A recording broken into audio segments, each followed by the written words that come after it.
Two senior Brumby Government ministers have resigned on the last sitting day of Parliament, 7 weeks from a state election. Long-serving Energy Minister Peter Batchelor will leave politics at the November poll. But the shock news was the resignation of Police Minister Bob Cameron for family reasons. Josie Taylor reports on a day of high drama at State Parliament. The last day of Parliament for the year was the last day of Parliament forever for some. To my sons, Ryan and Lachlan, I just want to say thank you, and I look forward to spending more time with them.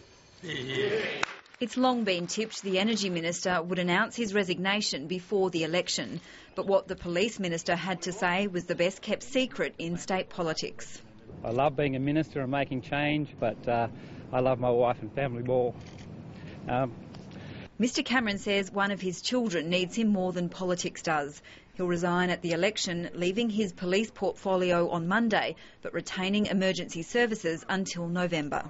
I want him to bed down all of the changes that we've made in response to the Commission. Peter Batchelor won't recontest the state election after nearly 21 years in Parliament. He too cites family reasons, the retirement of his wife. I can't see how we could go on with one person retired and the other part of the partnership, the relationship, having to work. Mr Batchelor has previously held the transport and major projects portfolios. He initiated the troubled and over-budget marquee ticketing system. Bob Cameron leaves behind a litany of crises and problems in the key election portfolio of police. Just today, the Ombudsman chastised police for failing to fix their flawed system of collating crime statistics. So good luck to Bob Cameron and Peter Batchelor. Nevertheless, their legacy as ministers is a shocking one.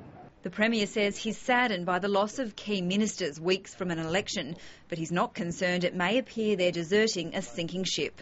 It's the right thing. It's the right thing for them, and it's the right thing for the Cabinet and the Government because it allows new blood to come through. Sports Minister James Merlino will be sworn in as Police Minister on Monday.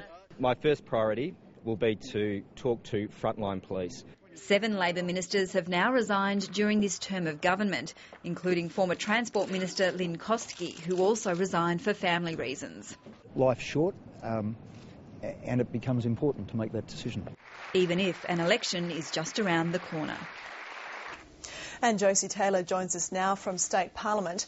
Josie, what impact will these resignations have on Labor's chances of re-election? Well, Francis, the Premier John Brumby describes it as a positive move for the government, and it probably is, but that's not entirely complimentary for the departing ministers.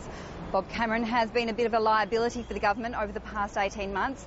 They now have the opportunity to wipe the slate clean on that portfolio. They can start the election campaign with a fresh face in James Merlino, who doesn't have that sort of baggage around the key law and order debate.